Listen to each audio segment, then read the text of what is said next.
Atenção! Vai começar agora uma teleaula de processos de fabricação do curso profissionalizante. Este módulo tem um total de 80 aulas.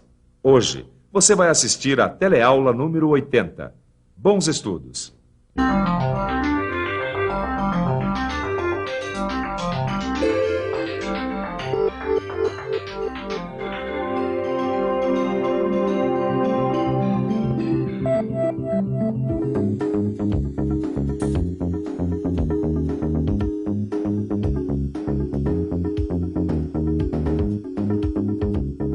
Numa empresa, para que a organização atinja os seus objetivos, cada funcionário ou colaborador deve ter consciência de que uma parcela do sucesso dessa empresa depende do grau e da qualidade do seu envolvimento no processo produtivo.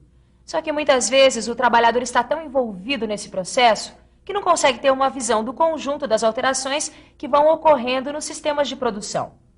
Na teleaula de hoje você vai ver o que esperar dos novos métodos de fabricação. Vai ver o impacto social causado pela evolução tecnológica e vai saber o que o mercado espera do trabalhador do futuro.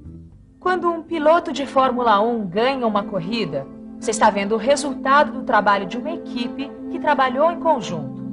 Numa parada de boxe, por exemplo, cada profissional faz a sua parte com a maior eficiência possível para que o piloto ganhe alguns milésimos de segundo, preciosos para o resultado final.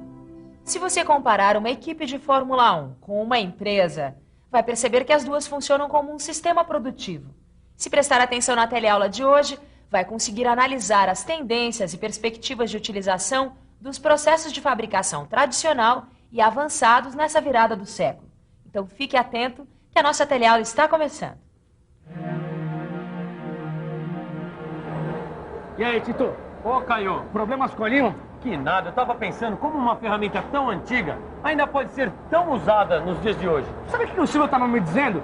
Que com o aparecimento dessas máquinas de eletroerosão, as limas iam virar peça de museu. Que nada, isso não aconteceu não. As limas ainda são muito usadas para tirar rebarba e até no ajuste do próprio eletrodo que é utilizado na eletroerosão. Sabe o que eu fico pensando? Se ainda há futuro para esses métodos tradicionais de fabricação. Se eu quiser pintar a parede da minha casa com uma cor bem diferente, essa máquina aqui obtém a cor que eu quiser. Olha só a variedade de cores. Assim ficou bem mais fácil inventar uma cor nova. É um avanço e tanto na tecnologia. Mas nem todos os pintores preferem este método moderno de misturar tintas. Alguns ainda preferem usar o método tradicional. Este é um exemplo de como nem sempre a tecnologia substitui os métodos tradicionais. Isso fica mais claro na indústria de metal mecânica. Alguns instrumentos, como as limas, por exemplo, têm pouco a evoluir e não podem competir em precisão com as máquinas mais modernas. Mesmo assim, são instrumentos que continuarão a ser utilizados juntos com os métodos avançados de produção. Quando nós falamos em métodos avançados de produção, podemos citar, por exemplo, o torno CNC. E os princípios básicos de uma máquina moderna como ele são parecidos com os princípios do torno tradicional. Oi, se você tivesse que trabalhar num torno CNC, você conseguiria? Acho que não. Por quê? Eu já vi como funciona, mas não consigo trabalhar nele. Se você tiver que trabalhar num torno convencional, como é que você vai fazer? É fácil, porque para operar uma máquina como essa aqui, eu tive que aprender todas as operações que podem ser realizadas num torno convencional. Certo, obrigada. Quando a gente olha o trabalho dele, pode até pensar que é ficar só apertando botões, mas não é bem assim. Para fazer uma operação como essa, o operador precisa conhecer profundamente todos os processos básicos de usinagem em torno convencional. Bom, Caio, então essas máquinas mais novas, como o torno CNC, por exemplo, não vieram tirar o lugar das mais tradicionais, não é mesmo? Claro que não, Tito. Elas só vieram aperfeiçoar os métodos que já existem. O que vai acontecer é que os métodos tradicionais vão ser usados para serviços mais grosseiros e de produção em pequena escala. E pensar que até outro dia os métodos não tradicionais de usinagem só eram usados em casos especiais, quando o material era muito difícil de ser usinado. Sabe, Caio, eu acho que os métodos tradicionais eles não vão ser substituídos, e sim aperfeiçoados. Mas eu fico pensando, o que a gente pode esperar dos novos métodos de fabricação? Eu li uma reportagem, Tito, que falava sobre isso. A reportagem dizia que os métodos não tradicionais passaram a ser usados na indústria por causa da evolução tecnológica, que os tornou mais acessíveis graças à economia que eles proporcionavam em alguns casos. A reportagem dizia também que no futuro certas máquinas de comando numérico deverão estar reservadas preferencialmente para os trabalhos unitários. Elas vão ficar encarregadas da fabricação de protótipos, modelos e matrizes. A grande vantagem das máquinas de comando numérico é que elas podem usinar peças de diferentes perfis com uma simples troca de programa. As máquinas de eletroerosão poderão concorrer com as de comando numérico. A sua velocidade de remoção de material é menor, mas seu preço horário também é menor, que compensa as taxas mais baixas de remoção de material. Além disso, com a eletroerosão, a peça fica com uma forma bem definida. Isso representa economia de tempo de ajuste numa operação de montagem. Já as máquinas de usinagem eletroquímica poderão ser reservadas para os trabalhos repetitivos e de média precisão. Pô, Caio, essa reportagem te ensinou um bocado de coisas, né? Depois eu trago ela para você ler. Tá. Mas a reportagem fala uma outra coisa também muito legal. Sim. É que as empresas começaram a se preocupar também com uma outra coisa muito importante, que é bom a gente ficar por dentro.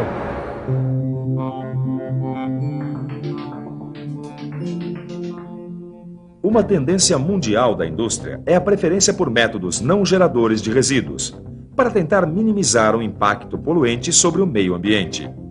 Podemos afirmar que o futuro dos métodos de fabricação está associado ao desenvolvimento de novos materiais capazes de suportar esforços extremos e condições adversas de trabalho, como temperaturas muito altas ou muito baixas, pressões anormais e velocidades elevadas. Ao que tudo indica, a indústria mecânica do século XXI vai ser quase totalmente comandada por sistemas eletrônicos e computadorizados.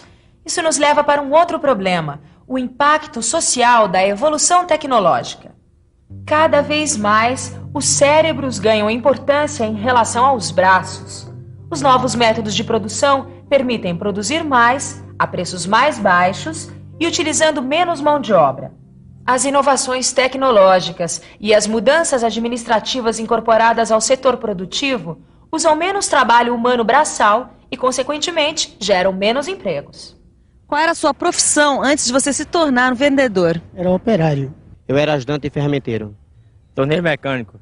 Eu era ajustador. Trabalhava com fresadora. Eu era metalúrgico, soldador. Eu era eletricista numa metalúrgica. O desemprego é um dos mais graves problemas mundiais. Segundo a Organização Internacional do Trabalho, cerca de 900 milhões de pessoas na faixa da população economicamente ativa estão atualmente desempregadas ou subempregadas. O grande desafio do próximo século será conciliar o aumento da capacidade de produção com a capacidade de geração de trabalho. O mercado produtor é sustentado pelo mercado consumidor, que encolhe por causa da diminuição da oferta de trabalho e compromete o equilíbrio do sistema social. Caio, eu tô começando a ficar preocupado com esse papo aí, né? Até o final da teleaula eu acho que eu já perdi o meu emprego. Para que isso não aconteça, Tito, a gente tem que se manter atualizado. Alguns países, como o Japão, já estão fazendo o caminho inverso, voltando a substituir o trabalho dos robôs por trabalho humano.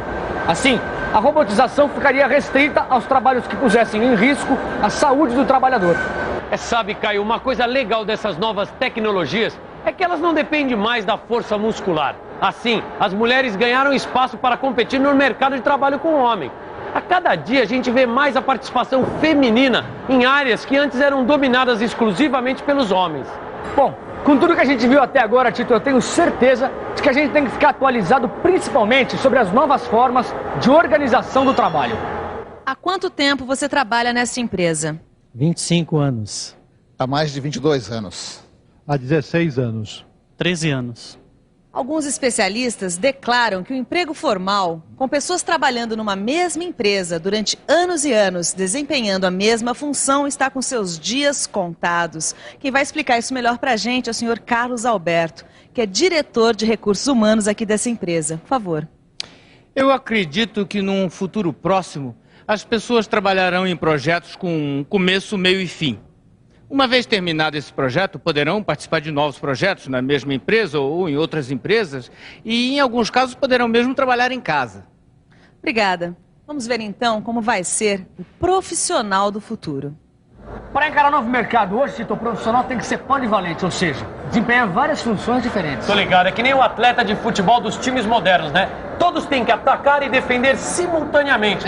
Mas numa indústria isso pode ocasionar alguns problemas, Caio. Não, claro que não, Tito. Em algumas empresas, onde já existe a filosofia de qualidade assegurada, qualquer operador pode interromper a produção numa eventual falha do sistema, pesquisar e executar as formas de correção. No sistema TPM, que quer dizer manutenção produtiva total, a meta é a quebra zero. Nesse sistema, cada trabalhador é responsável pela conservação do equipamento que utiliza. Até a manutenção e limpeza? Até isso, Tito. Mas por manutenção, entenda pequenos reparos mecânicos ou elétricos, desde que treinados para isso. O profissional se sente valorizado e motivado a se atualizar continuamente. Bom, já entramos no mundo da multifuncionalidade e logo, logo, não vai mais ter trabalho para quem for treinado para fazer uma coisa só. Por causa do constante avanço tecnológico, o trabalhador tem que ter uma permanente disposição para aprender, Tito. Bom, Caio, então a gente está em sincronia com o mercado de trabalho, porque esta é a última teleaula do módulo de processos de fabricação. Daí? E daí que nesse módulo a gente não fez outra coisa senão aprender a se atualizar. Durante o módulo de processo de fabricação, a gente aprendeu um montão de coisas sobre fundição, laminação, trefilação, soldagem, torneamento, fresagem, retificação, corte com jato de água, com laser, repuxo e muitos outros métodos de fabricação. É mesmo, Tito. A gente aprendeu um bocado de coisa. Ainda bem que no futuro só vai ter trabalho para quem for capaz de aprender continuamente. E para aprender continuamente, o melhor mesmo é ficar de olho na nossa revisão. E atenção, se liga aí que é hora da revisão. Na teleaula de hoje, você viu que no futuro, os métodos tradicionais de fabricação continuarão sendo utilizados.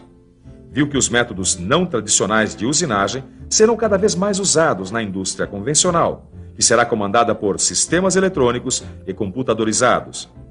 Viu que a evolução tecnológica pode causar um forte impacto social. E, finalmente, viu que o profissional do futuro deve estar preparado para as novas formas de organização do trabalho. Hoje nós terminamos o módulo de processos de fabricação. Mesmo que você goste mais de um ou outro processo de fabricação, deu para você perceber que o bom profissional tem que estar por dentro de todos os métodos. Por isso, pesquise, se informe, se atualize. Comece dando uma revisada na teleaula de hoje e resolva os exercícios. Só assim você vai se tornar um profissional do futuro. Até mais!